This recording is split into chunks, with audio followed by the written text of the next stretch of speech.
Bismillahirrahmanirrahim. Assalamualaikum warahmatullahi wabarakatuh. Innal hamdalillahi nahmaduhu wa nasta'inuhu wa nastaghfiruh wa na'udzu billahi min shururi anfusina wa min sayyiati a'malina. May yahdihillahu fala mudilla lahu wa may yudlil fala hadiyalah. Ashhadu an la ilaha illallah wahdahu la syarika lah wa ashhadu anna Muhammadan abduhu wa rasuluhu la nabiyya ba'dah. Qala Allah ta'ala fi kitabihil karim, ya ayyuhalladzina amanu taqullaha haqqa tuqatih wa la tamutunna illa wa antum muslimun. Wa qala ya ayyuhan nas ittaqu rabbakumul ladzi khalaqakum min nafsin wahidah wa khalaqa minha zawjaha wa batha minhuma rijalan katsiran wa nisaa'a wattaqullaha alladzi tasaaluna bihi wal arham innallaha kana 'alaikum raqiba.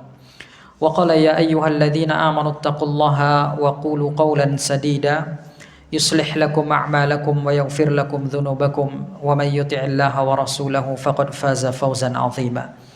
Amma ba'du fa in asdaqal hadithi kitabullah wa khairal huda huda Muhammadin sallallahu alaihi wa alihi wasallam wa syarral umuri muhdatsatuha fa inna kulla muhdatsatin bid'ah wa kulla bid'atin dhalalah wa kulla dhalalatin finnar. Nah, ikhwanna fid din rahimani wa rahimakumullah. Alhamdulillah kita bersyukur kepada Allah Subhanahu wa taala. Pada hari ini, hari Rabu tanggal 7 Ramadan 1447 Hijriah, kita masih diberi kesempatan oleh Allah Subhanahu wa taala untuk menunaikan ibadah puasa dan diizinkan untuk bertemu dan berkumpul di tempat yang mulia ini dalam rangka untuk mengisi waktu kita di bulan Ramadan dengan salah satu ibadah yang disyariatkan kepada kita, yaitu menuntut ilmu. Baik ikhwan rahimani wa rahimakumullah, berpuasa ini adalah salah satu karunia dari Allah yang patut untuk kita syukuri. Tidak banyak dari saudara kita, bahkan yang beragama Islam sekalipun, yang diberi kemudahan oleh Allah untuk berpuasa. Entah karena berbagai macam alasan atau berbagai macam hal. Entah itu dengan alasan yang syar'i atau dengan alasan yang tidak syar'i, mungkin karena malas dan lain sebagainya. Maka kita yang masih diberi taufik oleh Allah untuk melakukan ibadah puasa, ini merupakan karunia yang besar dari Allah subhanahu wa ta'ala. Puasa sendiri ikhwan rahimani wa rahimakumullah, menurut syariat pengertiannya adalah al-imsak, menahan diri. Menahan diri dari apa? Anil muftirat atau mufattirat, dari segala sesuatu yang dapat membatalkan puasa itu. Seperti makan, minum, kemudian berhubungan suami istri di siang hari. Itu hal-hal yang harus dihindari. Kapan waktunya? Min tulu'il fajri ila ghurubis syamsi, dari mulai terbitnya fajar shadiq, biasanya ditandai dengan azan subuh. Nah, ini waktu startnya dimulai puasa, azan subuh, ya. Karena dengan azan subuh itu berarti sudah terbit fajar shadiq, ya. Itu mulainya. Jangan bukan ketika imsak gitu ya, orang teriak imsak, itu enggak. Imsak itu digaungkan atau disuarakan tujuannya untuk memberi aba-aba, peringatan bahwa ini sebentar lagi sudah masuk waktu subuh, fajar shadiq sebentar lagi akan terbit. Maka yang belum sahur segera sahur, yang sudah sahur atau yang lagi makan belum tuntas segera dituntaskan. Tapi itu bukan batasan sahur. Batasan sahur adalah ketika subuh. Kita dengar azan subuh, nah itu mulai, ya.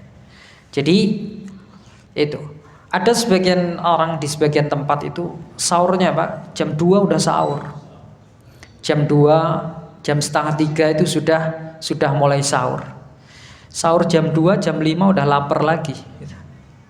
Jam 5 udah lapar lagi. Padahal bukanya masih lama, bukanya masih maghrib.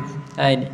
Makanya diakhirkan. Sahur itu anjurannya adalah diakhirkan. Ya. Ya kalau kita tahu azan misalkan jam 4, ya jam 4 kurang 10 lah kita sahur. Ya. Jadi jangan memperpanjang durasi puasa lagi. Ya. Antum sahur jam 2, ya, nanti buka puasanya jam 6 sore. Ya. Jadi durasi puasanya malah ditambah sendiri. Sedangkan menurut syariat Islam, kalau bisa itu justru diakhirkan sahurnya. Sebaliknya berbukanya disegerakan. Kapan berbukanya? Berbukanya ghurubus syams, ketika matahari itu terbenam. Ini tanda berbuka, bukan azan ya, tapi tenggelamnya matahari. Ini harus kita pahami. Jadi artinya ikhwan, kapan matahari sudah terbenam, walaupun belum azan, kita boleh buka. Jadi patokannya itu bukan azan. Azan itu hanya untuk mempermudah saja. Ya. Azan maghrib itu berarti menunjukkan waktu sudah masuk waktu maghrib atau matahari sudah tenggelam. Tapi itu bukan patokannya. Intinya kita sudah melihat matahari itu tenggelam, walaupun muadzin belum azan, maka dipersilahkan untuk berbuka puasa. Nah, dan kalau berbuka diperintahkan untuk disegerakan. Nah, ini kasih sayangnya Allah Subhanahu wa taala kepada kita itu. Ya. Sahurnya diperintahkan diakhirkan, berbukanya diperintahkan untuk disegerakan. Jadi sudah waktu itu, yang durasi waktu yang telah diberikan oleh Allah Subhanahu wa taala untuk puasa, itulah yang kita gunakan untuk puasa. Jangan ditambah-tambah lagi. Itu akan memberatkan diri sendiri. Itu. Jadi al-imsak, menahan diri dari pembatal-pembatal puasa, dari terbitnya fajar sampai tenggelamnya matahari. Ta'abbudan, dengan niat ibadah. Ini harus disertakan, niat ibadah. Ada kalanya orang puasa, ya, dia menahan diri dari hal-hal yang dapat membatalkan puasa. Waktunya pun sama, dari terbitnya fajar sampai terbenamnya matahari. Tapi niatnya bukan untuk ibadah. Misal niatnya untuk diet, misalkan. Ya dia nggak mendapat keutamaan puasa. Dia tidak mendapatkan pahala dari shaum. Gitu. Atau mungkin puasa karena hendak melakukan tindakan medis seperti operasi. Orang kalau mau operasi kan biasanya dianjurkan untuk puasa dulu, nggak makan, nggak minum. Nah ini, dia sudah puasa dari subuh sampai maghrib, tapi niatnya bukan untuk ibadah ini. Dia hanya semata-mata tuntutan medis. Maka ini nggak dapat keutamaan puasa, nggak dapat pahala. Maka untuk agar puasa kita ini mendapatkan pahala, niatkan sebagai ibadah, untuk melaksanakan peribadatan kepada Allah Subhanahu wa taala. Nah, ini adalah pengertian puasa yang syar'i. Kemudian puasa jika masuk pada bulan Ramadan, maka puasa ini menjadi amalan yang wajib untuk dilakukan oleh kaum muslimin. Dasar kewajibannya apa? Dasar kewajibannya adalah firman Allah dalam surat Al-Baqarah ayat 183. Allah mengatakan, ya ayyuhalladzina amanu kutiba alaikumus shiyam kama kutiba alal ladzina min qablikum la'allakum tattaqun. Hai orang yang beriman, diwajibkan atasmu berpuasa sebagaimana diwajibkan puasa ini kepada orang-orang sebelummu agar kamu bertakwa. Nah, ini ada perintah untuk berpuasa. Dengan kata kutiba lagi, diwajibkan. Nah, ini dasar kewajiban puasa di bulan Ramadan. Kemudian puasa di bulan Ramadan ini dijadikan oleh Allah Subhanahu wa taala sebagai salah satu pondasi agama. Jadi agama Islam ini dibangun di atas 5 pondasi. Kata Rasulullah, bunyal islamu ala khamsin. Agama Islam dibangun di atas 5 pondasi. Salah satunya adalah puasa di bulan Ramadan. Maka wajib. Kalau wajib berarti tidak boleh ditinggalkan. Orang yang meninggalkan dengan sengaja tanpa ada uzur yang syar'i, maka dia berdosa kemudian yang kedua mempunyai tanggung jawab atau mempunyai kewajiban untuk mengqadha di waktu yang lain. Ikhwanna rahimani wa rahimakumullah. Kemudian pembahasan berikutnya tentang status orang yang berpuasa. Umat Islam ketika dia berpuasa, maka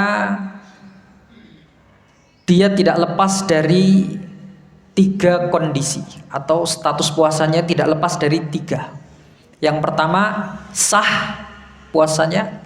Yang kedua, diterima. Dan yang ketiga, batal. Ini. Jadi ada kalanya orang puasa itu puasanya sah, hanya sah saja. Yang kedua, diterima, sah dan diterima. Yang ketiga, batal. Ini yang akan kita bahas. Jadi puasa antara sah dan diterima. Kapan seseorang itu dikatakan puasanya sah dan kapan seseorang itu dikatakan puasanya diterima. Nah, ikhwan rahimani wa rahimakumullah. Dasar dari pembahasan ini adalah sabda Nabi sallallahu alaihi wasallam yang mengatakan rubba shaimin hadzuhu min siyamihi al-ju'u wal 'atash. Ada betapa banyak orang yang berpuasa namun dia tidak mendapat apa-apa dari puasanya melainkan rasa lapar dan dahaga saja. Dari sinilah kemudian ikhwanna rahimani wa rahimakumullah, para ulama kemudian membagi tentang status orang yang berpuasa, bahwa bisa jadi orang itu puasa hanya sekedar menggugurkan kewajiban saja, hanya sekedar sah saja, tapi tidak diterima oleh Allah Subhanahu wa taala. Yang dia dapat hanya rasa lapar dan dahaga. Di dalam riwayat lain Rasulullah mengatakan rubba shaimin hadzuhu min siyamihi al-ju'u wal 'atash wa rubba qa'imin hadzuhu min qiyamihi as-sahar. Betapa banyak orang yang berpuasa tapi dia tidak mendapatkan apa-apa dari puasanya kecuali lapar dan dahaga saja, dan betapa banyak orang yang melakukan qiyamul lail, dia tidak mendapatkan apa-apa dari qiyamul lailnya itu melainkan rasa letih karena begadang saja. Ini kan sia-sia, sayang tenaga kita buang begitu saja. Kita gunakan untuk melakukan sesuatu yang kita anggap itu sebagai ibadah, tapi ternyata nggak diterima oleh Allah Subhanahu wa taala. Kan sayang banget gitu. Tenaga yang kita keluarkan untuk menahan lapar dan dahaga itu sayang kalau kemudian puasa kita hanya sekedar sah tapi tidak diterima oleh Allah Subhanahu wa taala. Nah, ikhwan rahimani wa rahimakumullah. Pembahasan yang pertama adalah kita akan membahas terlebih dahulu puasa yang sah. Puasa yang sah itu puasa yang seperti apa sih? Nah, puasa yang sah adalah puasa yang memenuhi kriteria keabsahan menurut kaidah-kaidah fikih. Ya. Puasa yang sah adalah puasa yang memenuhi kriteria keabsahan menurut kaidah-kaidah fikih. Bagaimana kaidah fikih menetapkan keabsahan puasa? Puasa akan dianggap sah menurut kaidah fikih apabila terpenuhi beberapa hal berikut. Yang pertama, memenuhi syarat wajibnya. Yang kedua, memenuhi syarat sahnya. Yang ketiga, terpenuhi rukun-rukunnya. Orang kalau sudah melakukan 3 hal ini, sudah melakukan syarat wajibnya, syarat sahnya dikerjakan, rukun-rukunnya dikerjakan, maka puasanya sah. Puasanya dianggap sah. Nah, kita bahas satu persatu.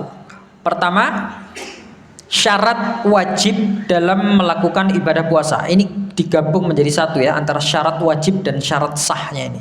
Syarat wajib dan syarat sah melakukan ibadah puasa.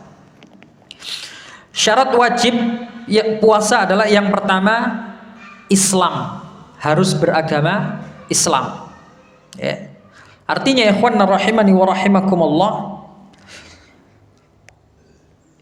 Seorang hamba yang dituntut untuk berpuasa di dunia ini adalah atau hanyalah orang yang beragama Islam saja, ya, orang yang beragama Islam saja. Terus gimana dengan orang yang kafir? Ya. Kalau orang kafir, tuntutan dia untuk berpuasa gugur, ya, gugur. Karena apa? Karena dia tidak memenuhi syarat wajibnya berpuasa. Syarat wajibnya harus masuk Islam dulu. Karena dia kafir, ya sudah, ya, dia bebas melakukan apapun. Puasa nggak ada tuntutannya bagi dia. Nanti kalau dia sudah masuk Islam, baru dia mendapatkan kewajiban tuntutan untuk melakukan ibadah puasa. Kalau kafir, dia tidak, atau tuntutan ini tuntutan gugur. Tapi ikhwanna, mereka tetap mendapatkan dosa. Dosa dari apa? Dari kekafirannya dan meninggalkan seluruh konsekuensi yang dituntut oleh agama Islam. Ya. Dengan dia kafir saja itu sudah membuat dia berdosa dan kekal di dalam api neraka, waliyadzubillah. Itu yang pertama. Ya. Syarat wajibnya puasa adalah beragama Islam. Maka kita kalau sudah beragama Islam wajib puasa. Dan kewajiban ini ain, fardu ain, bukan fardu kifayah. Artinya setiap individu wajib melakukannya. Ya, bukan fardu kifayah. Kalau fardu kifayah sebagian muslimin sudah melakukan, sebagian yang lain gugur, enggak. Jadi keliru kalau misalkan ada orang kita ajak puasa, ayo kita melakukan ibadah puasa ini bulan Ramadan. Gak wis aku nitip aja. Puasa kok nitip, nggak bisa. Sama seperti sholat, ya, ini juga fardu ain, tidak bisa dititipkan. Nah, kemudian syarat wajib puasa yang kedua adalah baligh, mencapai usia yang baligh. Dari Aisyah radhiyallahu taala, Nabi sallallahu alaihi wasallam bersabda, rufi'al qalamu an thalathah. Catatan atau pena catatan itu diangkat dari 3 golongan. Yang pertama, anin naimi hatta yastaiqil, dari orang tidur sampai dia bangun. Ya, artinya orang kalau tidur itu nggak bisa disalahkan. Tindakannya tidak dihitung sebagai pahala dan tidak bisa dihitung sebagai dosa. Ini orang kalau tidur karena dia nggak sadar. Kapan dia kemudian perbuatannya itu dianggap? Ketika dia bangun. Kalau dia bangun, dia melakukan kebaikan maka dicatat pahala, dia melakukan keburukan maka dicatat sebagai dosa. Tapi selama tidur nggak dianggap. Kemudian yang kedua, wa anis shaghiri hatta yahtalim. Pena pencatatan amal itu diangkat dari anak kecil sampai dia ihtilam. Ihtilam itu mimpi, junub. Ini tanda seorang sudah baligh, ya. Kalau sudah ihtilam, sudah baligh, sudah junub, nah, maka pencatatan amal itu mulai berlaku kepada orang tersebut. Selama dia masih kecil, maka bebas dia melakukan apapun.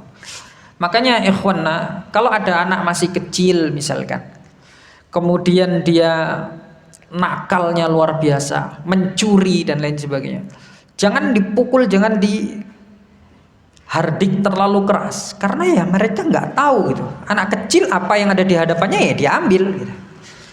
Maka ini adalah tanggung jawab orang tua.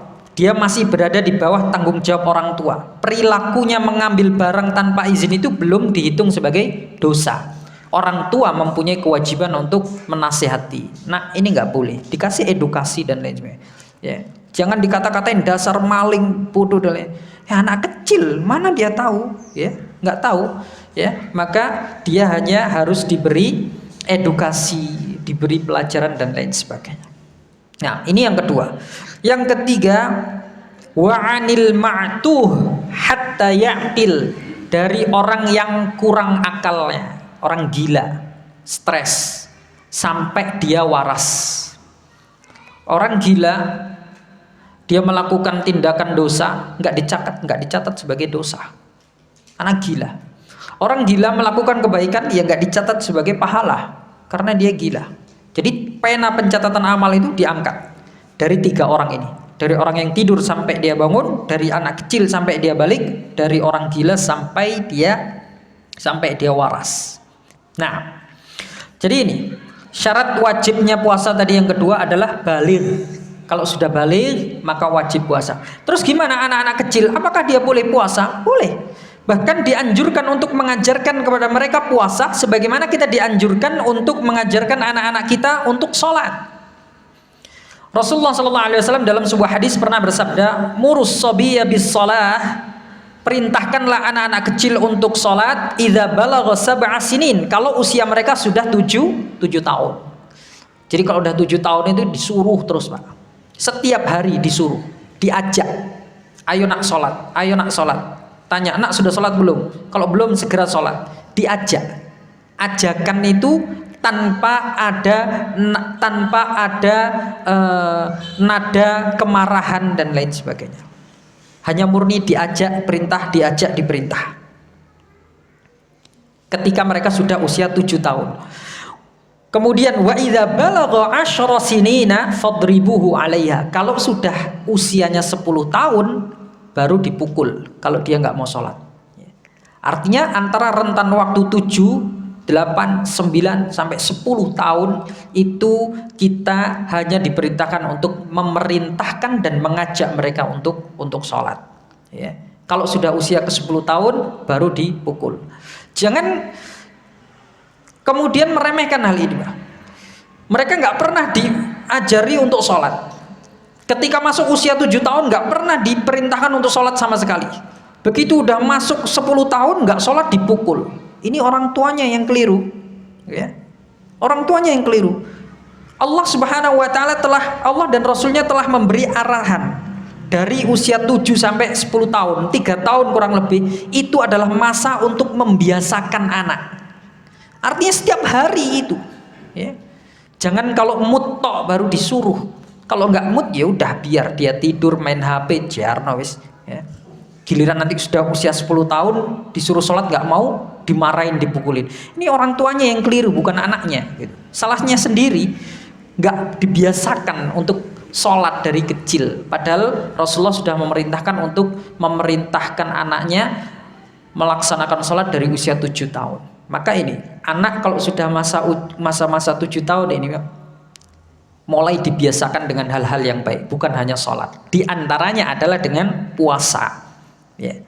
Dulu pernah, ikhwan rahimani wa rahimakumullah, Rasulullah SAW memerintahkan utusannya untuk mendatangi perkampungan milik orang Ansor yang ada di sekitar Madinah. Rasulullah menyampaikan pesan, sampaikan kepada mereka orang-orang Ansor, terjadi pagi hari di bulan Ashura atau tanggal 10 Muharram, ya, diperintahkan untuk puasa Muharram. Jadi datang utusan kepada kaumnya orang-orang Ansor yang ada di sekitar Madinah pagi hari, pagi-pagi di tanggal 10 Muharram, ya, pada bulan hari-hari Ashura ini. Kemudian Nabi menyampaikan pesan, siapa yang berpuasa pagi ini maka hendaknya dia melanjutkan puasanya sampai sore hari. Dan siapa yang tidak berpuasa pagi ini, artinya pagi ini dia masih belum niat puasa, belum berpuasa, masih makan dan minum. Ya, kata Nabi, siapa yang tidak puasa pagi ini maka hendaknya dia melanjutkan sisa harinya dengan puasa. Maka kata perawi hadis ini yaitu Rubai, beliau mengatakan, maka pada saat itu kami semua berpuasa dan kami memerintahkan atau mengajak anak-anak kecil kami untuk berpuasa juga, ya. Serta kami ajak mereka ke masjid untuk melaksanakan sholat dan kami buatkan mereka mainan dari bulu, ya. Apa tujuan diberikan mainan ini? Untuk memotivasi anak-anak mereka ini. Perawi hadis ini mengatakan, ketika anak-anak kami menangis karena lapar, ya, maka kami berikan mainan tersebut kepada mereka agar mereka fokus terhadap rasa laparnya itu hilang, ya. Jadi fokusnya itu teralihkan kepada mainan. Nah ini dari sini menunjukkan bahwa disyariatkan kita untuk membiasakan anak-anak kita untuk melakukan ibadah puasa. Beri mereka motivasi-motivasi, kasih apa gitu, reward ya. Nak puasa, nanti kalau bisa bertahan sampai maghrib, saya belikan sesuatu. Maghrib? Belum. Nah, ya. Ini supaya anak-anak kita menjadi termotivasi, semangat melakukan ibadah puasa. Atau kalau ngerengek, misalkan Abi nggak kuat, saya pengen batal dan lain sebagainya, kasih dia mainan, dialihkan perhatiannya. Ya, pokoknya bagaimana caranya supaya mereka ini bisa melanjutkan puasanya. Kalau kita sudah melakukan berbagai hal untuk agar anak kita melakukan ibadah puasa tapi tetap tidak mampu, ya sudah biarkan. Namanya masih anak-anak. Ini hanya pelatihan saja untuk mereka. Nah, seperti itu. Ikhwana rahimani wa rahimakumullah. Ini syarat yang kedua tadi, yaitu baligh, syarat wajibnya puasa. Yang pertama Islam, yang kedua baligh, yang ketiga berakal. Ya, yang ketiga berakal. Orang gila misalkan nggak wajib dia puasa, walaupun agamanya Islam, KTP-nya dilihat, oh orang gila, KTP-nya Islam, wajib puasa nih, nggak. Ya. Karena dia gila, jadi nggak ada kewajiban bagi dirinya untuk puasa. Ya. Atau dimasukkan dalam orang yang hilang akalnya juga adalah orang yang pingsan. Orang pingsan sebulan penuh misalnya, ya sudah dia nggak punya kewajiban puasa, gugur kewajiban puasanya, gitu loh. Nah, para ulama emang kemudian memberikan beberapa keterangan tentang orang yang gila dan orang yang pingsan ini. Orang yang gila, apakah dia wajib untuk mengqadha puasanya ketika dia waras? Ya. Misal sebelumnya dia gila, masuk Ramadan gila dia, gila, di tengah-tengah Ramadan waras. Nah, setengah Ramadan yang telah dia lalui, apakah wajib diqadha? Maka para ulama mengatakan jika gilanya itu tanpa sengaja, ada ya gila nggak? Gila disengaja. Biasanya kalau ada ya, orang kalau ditagih hutangnya tiba-tiba pura-pura gila, sengaja pura-pura gila. Nah, kalau gilanya nggak sengaja, maka nggak wajib qadha. Ya. Kalau gilanya tidak disengaja, maka tidak wajib mengqadha puasa yang telah dia lewatkan. Karena dia gila itu bukan karena kemauan dia, ya. Karena kekurangan dirinya dia yang kemudian diberi uzur secara syar'i oleh agama Islam. Sehingga para ulama mengatakan enggak. Ya, orang yang gila kemudian waras, dia tidak mempunyai kewajiban untuk mengqadha puasa yang dia lalui. Berbeda dengan orang yang pingsan. Ya, para ulama mengatakan kalau orang yang pingsan itu beda. Orang pingsan itu dikiaskan kepada orang yang sakit. Ya. Kalau orang yang sakit, boleh nggak kita nggak puasa ketika sakit parah misalkan? Boleh. Tapi ketika sembuh, dia tetap dikenakan kewajiban untuk mengqadha puasa. Pun demikian dengan orang yang pingsan. Orang yang pingsan, kemudian dia meninggalkan beberapa hari tidak puasa, kemudian sadar, ya, maka dia wajib puasa dan di hari kemudian dia wajib untuk mengqadha puasa yang dia tinggalkan karena pingsannya tersebut. Nah, ini syarat yang ketiga, yaitu berakal. Islam, baligh, aqil, berakal. Syarat wajibnya orang melakukan ibadah puasa. Syarat keempat, wajibnya melakukan ibadah puasa adalah mampu. Kita harus mempunyai kemampuan untuk melaksanakan ibadah puasa itu. Allah Subhanahu wa taala berfirman dalam surat Al-Baqarah ayat ke-185, "Wa man kana maridun aw 'ala safarin fa'iddatun min ayyamin ukhar." Barang siapa yang dalam keadaan sakit atau dalam perjalanan jauh, safar, maka wajib bagi dirinya untuk berpuasa sebanyak hari yang dia tinggalkan itu pada hari yang lain. Jadi diqadha puasanya di hari yang lain. Kalau sakit dan safar, sakit yang membuat dia nggak mampu puasa. Kalau sakitnya cuma panas ringan aja, ya puasa, Pak. Jual kalau sakit keras dan harus menuntut dia untuk minum obat, ya. Obatnya harus diminum rutin 3 hari sekali, 3 kali sehari, ya. Maka diberi keringanan, nggak apa-apa, nggak puasa sampai penyakitnya itu sembuh. Tinggal dihitung saja, ya, berapa hari dia meninggalkan puasa. Nanti diganti di hari yang lain yang dia mampu. Nah, ini seperti itu, orang yang tidak mampu karena sakit. Nah, jika tidak mampunya kemudian karena usia atau karena penyakit yang tidak diharapkan sembuh. Ada orang itu penyakit sudah kronis sekali sehingga tingkat kesembuhan untuk sembuh itu sangat kecil sekali. Ya, atau sudah terlalu tua renta sehingga tidak memungkinkan dia untuk berpuasa. Maka bagaimana caranya? Dia harus membayar tebusan, atau bahasa syariatnya adalah fidyah, ya, membayar fidyah. Nah, takaran fidyah itu seperti apa? Para ulama mengatakan tidak ada dalil secara spesifik yang menjelaskan tentang berapa takaran dari fidyah itu, ya. Sehingga ketika sesuatu itu tidak ada dalil secara spesifik yang menjelaskannya, maka aturannya dikembalikan kepada uruf atau kebiasaan setempat.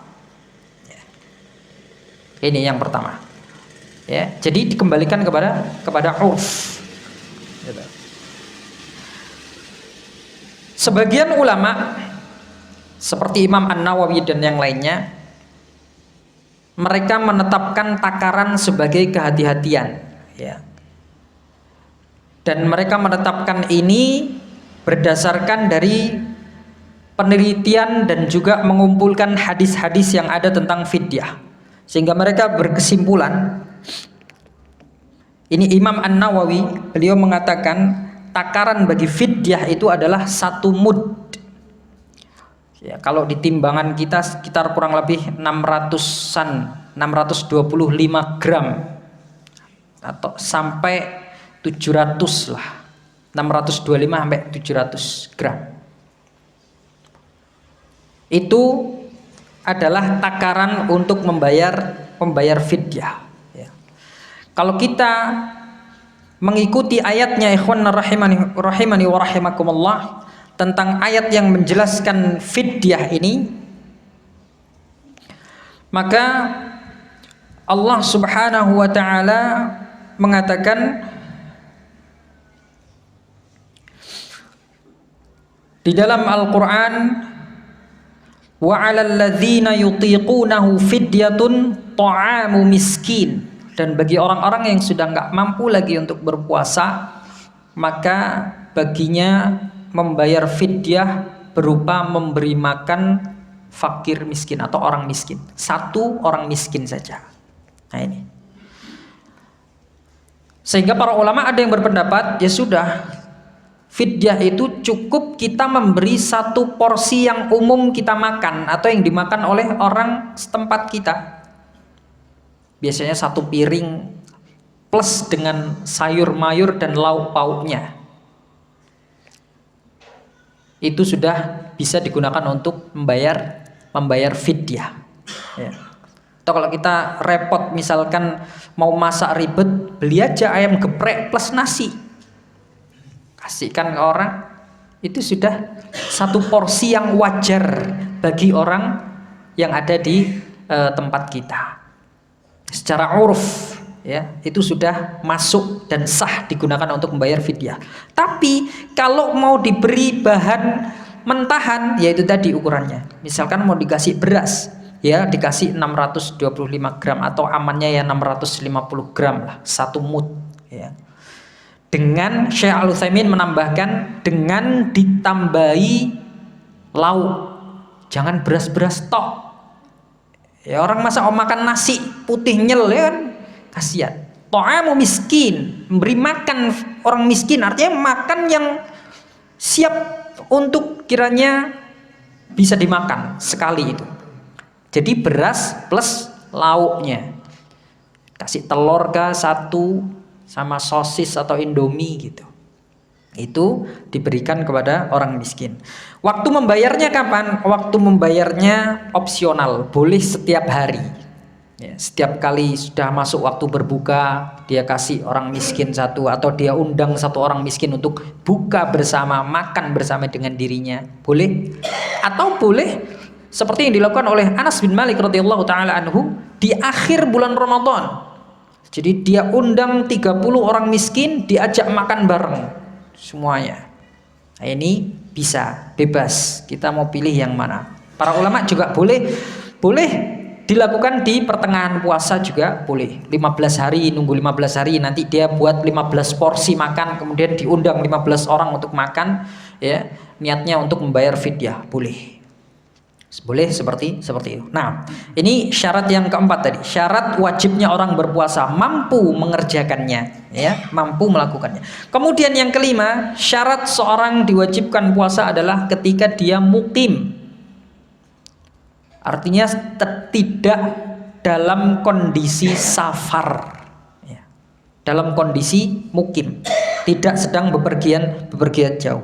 Nah, kemudian pertanyaannya, kalau orang sedang bepergian jauh, apakah dia boleh berpuasa? Boleh saja, ya, boleh saja. Mana yang lebih utama? Ini ada perinciannya, ya, ada perinciannya. Para ulama mengatakan, yang pertama, kalau seseorang safarnya itu melelahkan, kepayahan nih dia safarnya, susah, ribet, ya, butuh tenaga ekstra, maka yang lebih afdol tidak berpuasa. Ya, nggak berpuasa itu lebih afdol, lebih baik dan lebih bagus bagi dirinya. Dalilnya Rasulullah Sallallahu Alaihi Wasallam, karena Rasulullah Sallallahu Alaihi Wasallam fi safarin, dahulu Rasulullah Sallallahu Alaihi Wasallam pernah dalam suatu safar, faro'a zihaman wa rajulan qad dhullila alaih. Kemudian ketika safar ternyata cuacanya itu sangat panas sekali, terik, sampai para sahabat itu menutup kepalanya karena panas. Dengan tangannya ditutupi kepalanya, entah dengan tangan, dengan sorbannya dan lain sebagainya. Pokoknya untuk menutup kepalanya karena panas sekali. Faqala, kemudian Rasulullah sallallahu alaihi wasallam mengatakan, "Ma hadza?" Faqalu shaim. Rasul mengatakan, ini kenapa orang-orang kok menutupi kepalanya karena kepanasan ini? Kata Nabi kata orang-orang, para sahabat mengatakan, mereka sedang berpuasa wahai Nabi Shallallahu Alaihi Wasallam. Kemudian Nabi mengatakan, laisa minal birri as-saumu fis safar. Bukan termasuk perbuatan yang baik, perhatikan. Bukan termasuk perbuatan yang baik, artinya buruk dong. Apa itu? Puasa saat safar. Puasa saat safar bukan perbuatan yang baik, tapi Nabi pada saat itu melihat kondisi yang sedang sulit dalam safarnya, sehingga para ulama menyimpulkan, berarti safar ketika itu membuat seseorang itu kelelahan, membuat seseorang itu capek, maka puasa pada saat itu tidak baik bagi dirinya. Yang baik justru sebaliknya, yaitu berbuka. Yang kedua, jika safarnya tidak melelahkan, maka boleh berpuasa. Sekarang kan banyak safar yang nggak melelahkan. Kalau dulu safar tuh Pak, Masya Allah ribet sekali. Mana tunggangannya pakai keledai, onta, kuda, lewati padang pasir, terik matahari. Sekarang safar naik pesawat, kereta, seekonominya kereta sekarang udah ber-AC. Ya kalau dulu itu masih gak ber-AC, bau, kemudian banyak yang berdiri dan lain sebagainya. Sekarang ekonominya sudah ber-AC, punya tempat duduk sendiri-sendiri dan lain sebagainya. Sehingga orang kalau safar sekarang itu kayaknya nggak terlalu kepayahan gitu. Dalam kondisi seperti ini maka puasa nggak apa, silahkan. Ya, silahkan berpuasa. Dalilnya adalah pernah salah seorang sahabat Nabi Shallallahu Alaihi Wasallam mengatakan, kharajna ma'an Nabi Shallallahu Alaihi Wasallam fi ba'di asfarih. Pada suatu saat pernah kami keluar safar dengan Rasulullah Sallallahu Alaihi Wasallam fi yaumin harin, pada hari yang sangat terik sekali, hatta yadha'ar rajulu yadahu ala ra'sih, sehingga para sahabat itu menaruh menaruh tangannya di atas kepalanya, min syiddatil har, karena teriknya matahari, ya. Wa ma fina shaimun, pada saat itu kami enggak ada yang puasa, illa makana minan Nabi Sallallahu Alaihi Wasallam, ya. Wabnu Rawahah, kecuali Nabi Shallallahu Alaihi Wasallam dan ibnu Rawahah saja yang puasa, ya, pada saat itu.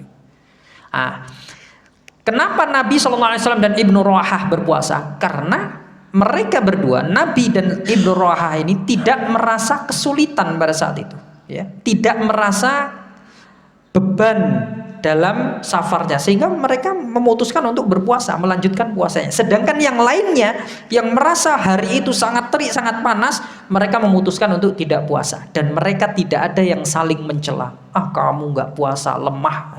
Enggak, ya. Silahkan, asalkan dalam kondisi safar. Yang mau puasa tafadhol, silahkan puasa. Yang nggak puasa pun nggak apa-apa, boleh, diperbolehkan, karena ini rukhsah. Kemudian yang ketiga, kondisi yang ketiga, jika puasa itu dapat membahayakan jiwa kita, maka haram puasa, wajib, ya. Jika safar itu ternyata dapat membahayakan jiwa kita, merenggut jiwa kita, maka kita wajib untuk tidak berpuasa. Dalilnya adalah anna Rasulullah sallallahu alaihi wasallam kharaja 'amal fathi. Suatu ketika Rasulullah sallallahu alaihi wasallam keluar pada tahun Fathu Makkah, yaitu pada tahun 8 Hijriyah, menuju ke Makkah fi Ramadan, pada bulan Ramadan. Fasama hatta balagha qurra'al ghamim. Awalnya Rasulullah dan para sahabatnya ini berpuasa, tapi ketika mereka sampai di suatu tempat yang namanya Qurra'al Ghamim disebutkan adalah suatu lembah antara Makkah dan Madinah, ya. Kemudian summa da'a biqadahin min ma'in farafa'ahu hatta nadhara an-nasu. Rasulullah sallallahu alaihi wasallam kemudian meminta diambilkan segelas air, ya. Lalu beliau angkat segelas air tersebut, ya, sehingga orang-orang itu bisa melihat Rasulullah mengangkat segelas air. Lalu Nabi sallallahu alaihi wasallam kemudian meminum air tersebut, ya. Kemudian setelah beliau melakukan hal itu tadi, ada yang mengatakan sesungguhnya wahai Nabi, sebagian orang ada yang tetap melakukan puasa. Qurra'al Ghamim ini, jamaah yang dirahmati Allah Subhanahu wa taala, adalah suatu tempat yang sulit sekali untuk dilewati, ya. Adalah suatu tempat yang membutuhkan tenaga sangat ekstra sekali untuk melewati lembah tersebut, sehingga Nabi SAW memutuskan untuk tidak berpuasa, dan beliau mencontohkan, ya, untuk meminum air ketika melewati lembah itu. Sudah, batalkan aja puasanya, karena nanti dikhawatirkan bisa membahayakan diri kalau dilanjutkan puasanya. Tapi pada saat itu ada sebagian sahabat yang tidak mau membatalkan puasanya, mereka tetap untuk melanjutkan puasanya, sehingga kata Rasulullah sallallahu alaihi wasallam, ulaikal usah, ya, mereka adalah orang yang durhaka, mereka adalah orang yang durhaka.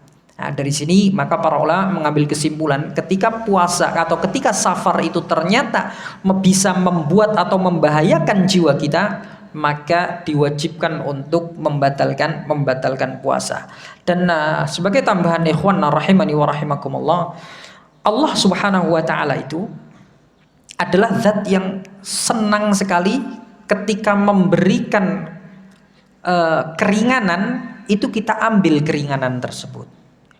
Dalam sebuah hadis Rasulullah mengatakan, innallaha yuhibbu an tu'ta rukhasuhu kama yukrahu an tu'ta ma'siyatuh. Sesungguhnya Allah itu suka apabila keringanannya dilaksanakan, sebagaimana Dia benci jika kemaksiatannya dikerjakan, ya. Sehingga ketika kita safar diberikan rukhsah oleh Allah, maka hendaknya kita ambil rukhsah tersebut. Contoh rukhsah ketika safar dalam masalah sholat, misalnya kita diperintahkan atau diberi rukhsah boleh untuk menjamak dan mengqashar, maka ya sudah, kita kerjakan itu. Oh enggak, saya mau sholat penuh aja 4 rakaat misalkan sholat zuhur, ya, karena dia menganggap itu lebih baik. Tidak, ya, justru yang lebih baik ketika safar itu adalah kita mengambil rukhsah yang telah diberikan oleh Allah Subhanahu wa taala. Diringkas sholatnya, yang 4 rakaat menjadi 2 rakaat, ya. Yang 2 rakaat menjadi tetap 2 rakaat, ya. Yang Dari yang 2 rakaat jadi 1 rakaat. Enak meneh. Yang bisa dikosor hanya sholat yang 4 rakaat. Nah, jadi itu. Jadi Rasulullah SAW memberikan anjuran untuk mengambil sesuatu yang ringan selama sesuatu tersebut tidak memberatkan kita. Nah, itu adalah syarat-syarat diwajibkannya puasa. Ya, ada 5 itu tadi. Kemudian berikutnya rukun puasa. Rukun puasa itu ada apa saja? Rukun puasa yang pertama niat.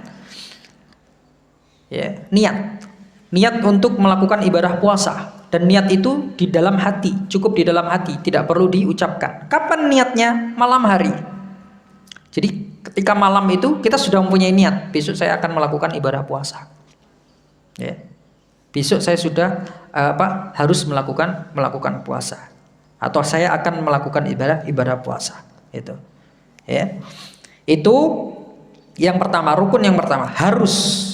Nggak boleh kemudian orang nggak niat dulu malam harinya kemudian puasa itu tidak sah, kecuali kalau puasa sunnah. Kalau puasa sunnah boleh, bahkan niatnya kita misalkan pagi hari sudah matahari sudah terbit baru kita niat puasa, sah, diterima.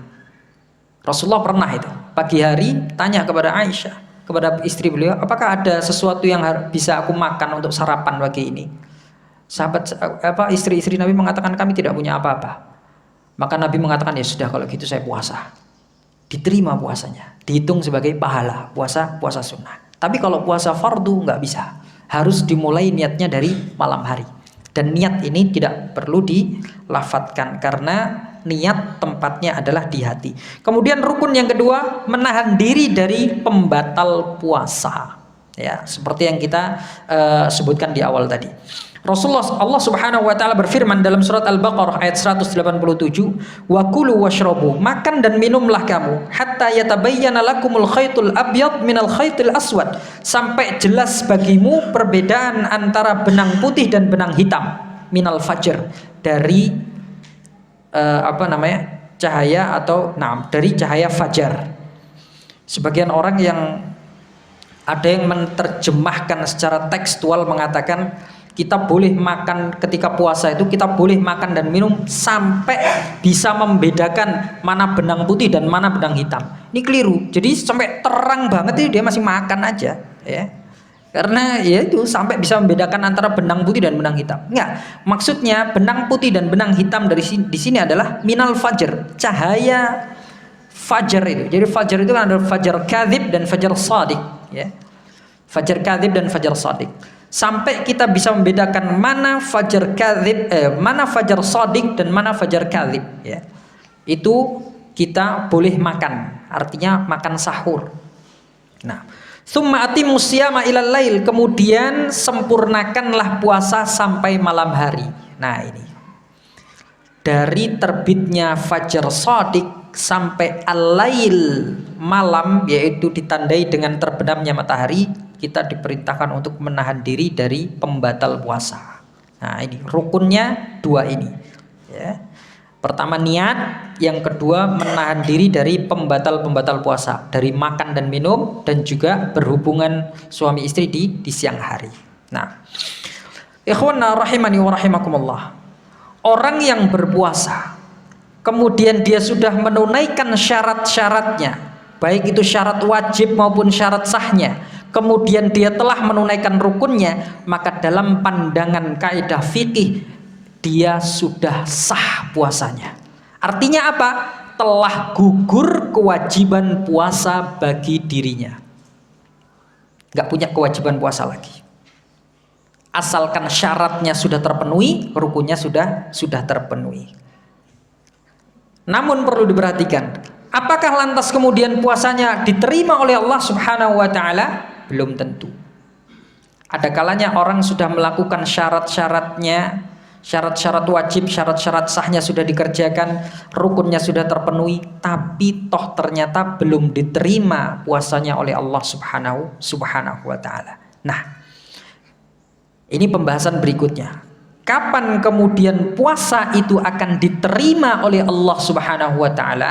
Nah, Puasa yang diterima oleh Allah Subhanahu wa taala itu, ikhwanna rahimani wa rahimakumullah, adalah puasa yang bukan hanya memenuhi syarat, kewajiban dan rukun puasa saja, namun puasa yang diterima oleh Allah Subhanahu wa taala adalah puasa yang diiringi dengan usaha untuk mewujudkan tujuan puasa itu disyariatkan. Ya. Puasa yang diterima adalah puasa yang diiringi dengan usaha untuk mewujudkan tujuan puasa itu disyariatkan kepada kita. Apa tujuan puasa disyariatkan kepada kita? Takwa, la'allakum tattaqun. Ya.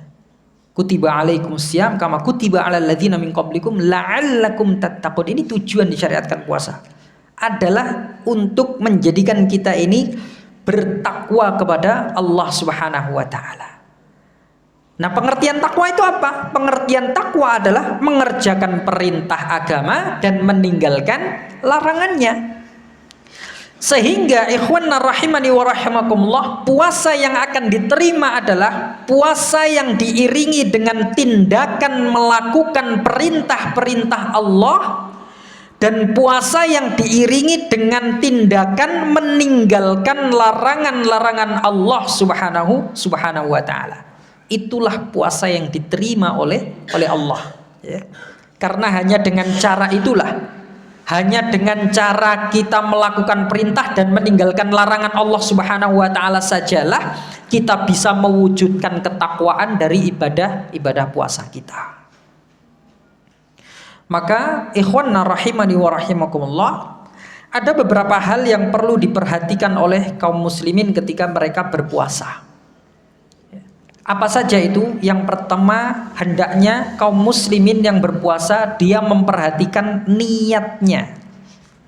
Jaga niat ketika berpuasa. Untuk apa kita niat berpuasa itu? Niatkan untuk beribadah ikhlas karena Allah Subhanahu wa taala. Jangan dicampuri dengan niat riya, sum'ah, ingin dipuji oleh orang, atau puasa karena ikut-ikutan, ya.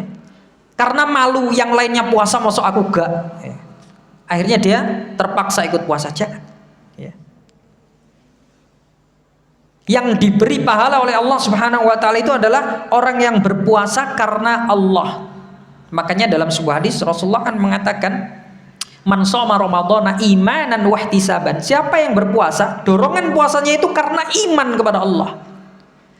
Wa ihtisaban, dan penuh harapan dari Allah Subhanahu wa taala, ghufira lahu ma taqaddama min dzambih. Maka akan diampuni dosa-dosa yang telah lalu. Maka ini yang pertama yang harus diperhatikan, niat. Yang kedua, perhatikan lisan, jaga lisannya.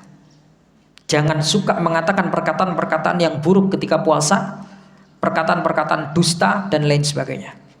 Rasulullah mengatakan, man lam yada qaulaz zur wal amala bihi falaisa lillahi hajatun fi ayyada'a ta'amahu wa syarabah. Siapa yang berpuasa namun tidak bisa meninggalkan, artinya masih mengucapkan perkataan-perkataan yang bohong dan melakukan tuduhan-tuduhan yang tidak benar, yang dusta, maka Allah tidak butuh dia meninggalkan makan dan minumnya. Kalau Allah nggak butuh, itu artinya nggak diterima. Walaupun syarat-syaratnya sudah dikerjakan, rukun-rukunnya sudah dikerjakan, tetap nggak diterima oleh Allah Subhanahu wa taala ketika lisannya masih suka bohong, suka nuduh orang lain dengan sesuatu hal yang tidak benar. Puasanya sah apa enggak? Sah. Mungkin dia bisa menggugurkan kewajiban puasanya, tapi tidak diterima, kan sia-sia. Tenaganya itu sia-sia gitu. Nah, ini. Dalam hadis yang lain Rasulullah mengatakan, fa idza kana yaumu shaumi ahadikum fala yarfath wala yaskhab. Maka ketika telah datang hari berpuasa untuk kalian, janganlah dia berbicara kotor dan jangan pula dia berteriak-teriak, memancing keributan, berbuat onar sana sini. Jangan. Dijaga lisannya. Jangan suka ngomong kotor, ya. Misalkan kalau di bulan-bulan sebelumnya lisan ini sering mudah sekali mengucapkan perkataan-perkataan yang kotor, yang tabu, yang jelek, maka di bulan Ramadan harus ditahan. Jangan. Ya, jangan diucapkan. Di dalam hadis yang lain Rasul mengatakan laisa siyamu minal akli wasyarbi wasyarabi innamas siyamu minal lagwi warrafathi. Puasa itu bukan hanya sekedar menahan makan dan minum, menahan diri dari makan dan minum, tapi puasa itu menahan diri dari al-laghwu warrafath. Al-laghwu adalah perkataan yang sia-sia, ya. Ar-rafath itu adalah perkataan yang mengandung unsur porno yang bisa membangkitkan syahwat kita, ya. Membicarakan lawan jenis, ya, mungkin bentuk rambutnya, bentuk tubuhnya dan lain sebagainya. Nggak boleh bulan puasa ngomong-ngomong hal-hal yang seperti ini, hal-hal yang tabu, hal-hal yang jorok, yang porno dan lain sebagainya, atau mengucapkan perkataan-perkataan yang sia-sia, ya. Banyak ngomongin hal-hal yang tidak bermanfaat dan lain sebagainya. Itu harus dihindari ketika kita sedang berpuasa. Kemudian yang ketiga yang perlu diperhatikan agar puasa kita diterima oleh Allah Subhanahu wa taala adalah menjaga emosi kita. Ketika di bulan Ramadan kita harus kuat-kuat jaga emosi, tahan diri. Makanya kemudian dalam hadis Rasulullah mengatakan fa in sabbahu ahadun aw qatalahu falyaqul inni shaim.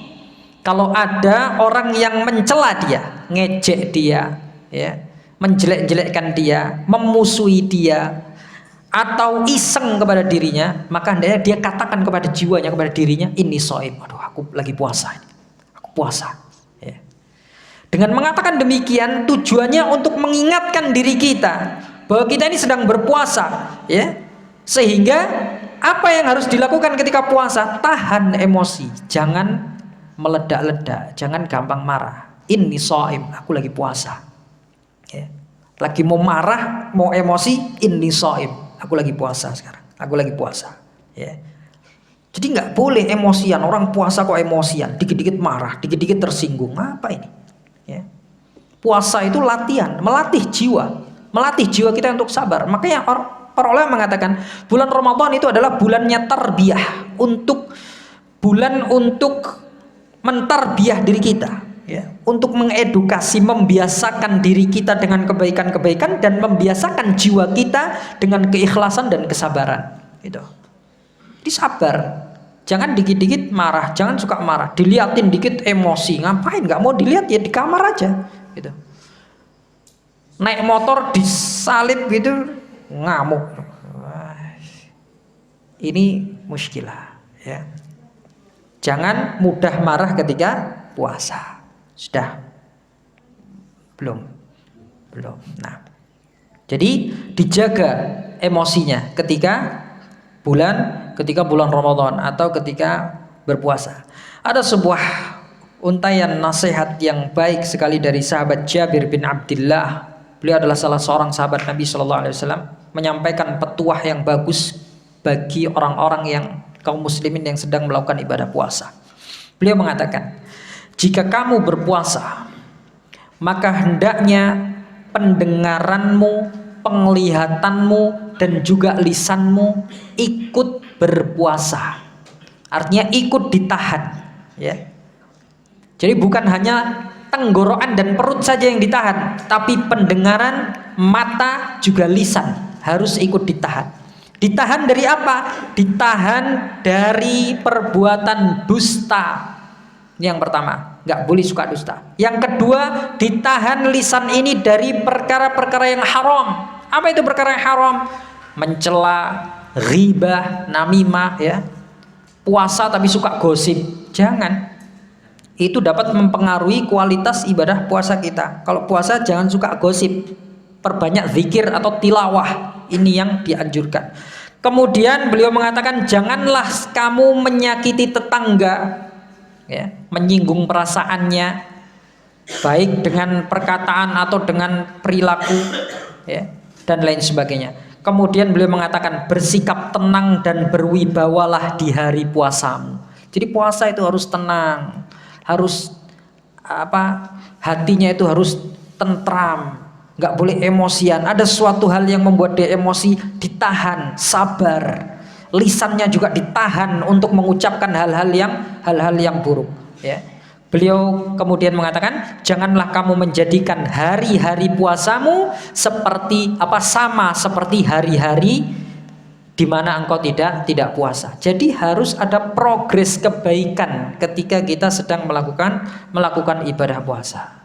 Nah, jadi ikhwan rahimani wa rahimakumullah, kesimpulannya adalah puasa itu bukan hanya sekedar menahan lapar dan dahaga, tapi juga harus menjaga mata, telinga, lisan, menjaga jiwa kita, ya, dan juga menjaga hati kita. Bukan hanya sekedar menahan haus dan lapar.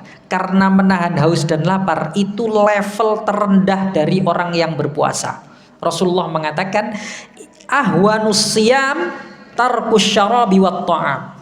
Tingkatan atau level puasa yang paling cetek, paling ringan, paling rendah, level 1 itu adalah tidak makan dan tidak minum. Nah, ini masa kita mau terus-terusan di tingkat 1, di level 1 terus, ya? Sia-sia usaha kita. Kita sudah bertahun-tahun melewati bulan Ramadan, ibadah puasa, masa tetap stuck di level 1 terus? Nggak punya tak keinginan untuk mengupgrade level puasa kita, gitu. Maka ini merupakan momentum yang bagus, karena kita tidak bisa menjamin diri kita bisa bertemu dengan bulan Ramadan yang akan datang. Maka selagi kita masih bertemu dengan bulan Ramadan ini, kita masih diizinkan oleh Allah untuk bisa berpuasa, maka upgrade level puasa kita. Jangan cuma sekedar menahan lapar dan dahaga, ya. Banyak orang yang puasa ya cuman nggak makan, nggak minum, ya. Plus nggak sholat, nggak ngaji, dan nggak melakukan ketaatan yang lain. Ini sia-sia, ya. Puasa nggak sholat, ngapain? Sia-sia puasanya, nggak diterima oleh Allah Subhanahu wa Ta'ala. Kemudian berikutnya yang perlu diperhatikan adalah ketika berpuasa hindari hal-hal yang sia-sia. Di antaranya adalah banyak tidur. Hindari banyak tidur, ya. Karena ikhwan rahimani wa rahimakumullah, untuk mewujudkan takwa dari puasa yang kita kerjakan ini nggak bisa kita dengan leha-leha. Harus dengan apa? Dengan memperbanyak ketaatan kepada Allah Subhanahu wa Ta'ala dan berusaha semaksimal mungkin menghindarkan diri dari kemaksiatan kepada Allah, ya. Kalau diisi dengan tidur, toh kapan kita melakukan ketaatannya? Progres ketaatannya nggak ada. Terus bagaimana kita bisa mewujudkan ketakwaan dari puasa kita, ya? Kok malah tidur toh puasa? Ada sebagian orang yang ketika puasa itu mereka banyak tidur memang, karena mereka termotivasi dari hadis yang dhaif. Ada sebuah hadis yang sering disebutkan itu, saya sering dengar orang mengatakan ini dalilnya orang yang suka tidur ketika puasa, ya. Mereka mengatakan naumus shaimi ibadah. Tidurnya orang yang puasa itu ibadah. Wah ya, semangat dia tidur, ya. Dari habis sholat subuh tidur, dibangunin, ayo tadarus, cari pahala bulan puasa. Loh, tidur kan juga ibadah. Naumus shaimi ibadah, ya. Tidurnya orang yang puasa adalah ibadah. Tidur terus akhirnya. Dari habis subuh tidur sampai zuhur bangun sebentar sholat, itu tidur lagi sampai asar bangun mandi sholat, kemudian ngabuburit buka. Enak men puasa model kayak gini. Nah, ini adalah keliru, dan ini adalah hadis yang dhaif, dinilai oleh para ulama adalah hadis yang dhaif, dan hadis ini bertentangan dengan tujuan puasa itu disyariatkan, gitu loh. Dengan hadis ini bisa membuat orang akhirnya termotivasi untuk tidur terus. Nah, ini mumpung ada kesempatan cari pahala dengan cara yang enak, tidur, ya udah banyakin tidur aja akhirnya. Tidur toh, gak tadarusan, gak apa deh. Nah, ini keliru, ya. Dan ini adalah hadis yang lemah. Makanya ikhwan rahimani wa rahimakumullah, gak boleh banyak tidur ini, ya. Tadarus lah. Kalau bisa sebulan ini dihatamkan Al-Quran, minimal seminim-minimnya ya sekali lah, ya. Di bulan-bulan yang lain kalau nggak bisa ya setidaknya masa setahun sekali nggak pernah hatam sama sekali, ya, dihatamkan di bulan Ramadan ini. Ya. Sehari 1 juz, itu 30 hari 30 juz sudah. Ya. 1 juz itu 10 lembar, dibagi jadi 5, ya. 2 lembar, 2 lembar, 2 lembar. Ya, setiap habis sholat subuh 2 lembar, habis sholat zuhur 2 lembar, habis sholat asar 2 lembar, habis maghrib 2 lembar, habis isya 2 lembar. 1 juz sudah. Besoknya gitu lagi. Ya. Kalau berat 2 lembar sekaligus, ya sebelum sholat 1 lembar, sesudah sholatnya 1 lembar. Gitu terus. Ya. Insya Allah mudah. Apalagi di bulan Ramadan ini. Di bulan Ramadan tuh enak ibadah karena apa? Banyak temennya ibadah. Ya. Sholat malam, sholat taraweh enak karena apa? Banyak yang nemenin kita sholat. Kalau di hari-hari yang lain gak bisa, Pak. Sulit. Ya, ibadah di hari-hari yang lain itu sulit. Mumpung di bulan Ramadan ini kita diberi kemudahan oleh Allah untuk ibadah, maka gunakan kesempatan ini dengan baik. Nah, kemudian di antara hal-hal yang sia-sia yang harus kita tinggalkan ketika bulan Ramadan adalah banyak nongkrong, begadang, habis sholat taraweh nongkrong ngopi dulu, ya. Apalagi kalau misalkan ada bola, nobar, nonton bola bareng, gak usah, ya. Tidak usah. Perbanyak zikir kepada Allah Subhanahu wa taala. Kata Rasulullah, min husni islamil mar'i tarku ma la ya'ni. Termasuk tanda bagusnya Islamnya seorang, kualitas Islamnya seorang adalah meninggalkan sesuatu yang enggak bermutu bagi hidupnya. Gitu. Ditinggalkan. Apalagi di bulan Ramadan. Gunakan bulan Ramadan ini sebagai bulan untuk meraup amalan sebanyak mungkin dan untuk meraih ampunan sebanyak-banyaknya, ya. Dan itulah jamaah yang dirahmati Allah Subhanahu wa taala, beberapa catatan bagi orang-orang yang berpuasa agar puasanya diterima oleh Allah Subhanahu wa taala, bukan hanya sebatas sah saja. Kita harus berusaha bagaimana puasa kita ini supaya mempunyai kualitas di sisi Allah, bukan hanya sekedar untuk menggugurkan kewajiban saja, ya. Karena itu tadi Rasulullah sudah berpesan, rubba shaimin laisa lahu min siyamihi illal ju' wa rubba qaimin laisa lahu min qiyamihi illas sahar. Betapa banyak orang yang puasa tapi nggak dapat apa-apa dari puasanya kecuali lapar dan dahaga saja. Ya. Masa kita mau seperti itu? Janganlah. Kita harus menjadi orang Islam yang cerdas, beribadah dengan baik, ya. Lakukan atau berupaya bagaimana cara mewujudkan ketakwaan dari puasa kita ini. Semoga amal ibadah puasa kita diterima oleh Allah Subhanahu wa taala. Itu kiranya apa yang bisa saya sampaikan pada kesempatan yang berbahagia ini. Kurang lebihnya saya mohon maaf. Sisa waktunya kita gunakan untuk menunggu ibadah puasa. Kita perbanyak zikir dan berdoa kepada Allah Subhanahu wa taala. Kita akhiri kajian ini dengan doa kafaratul majlis. Subhanakallahumma bihamdik asyhadu an la ilaha illa anta astaghfiruka wa atubu ilaik. Wassalamualaikum warahmatullahi wabarakatuh.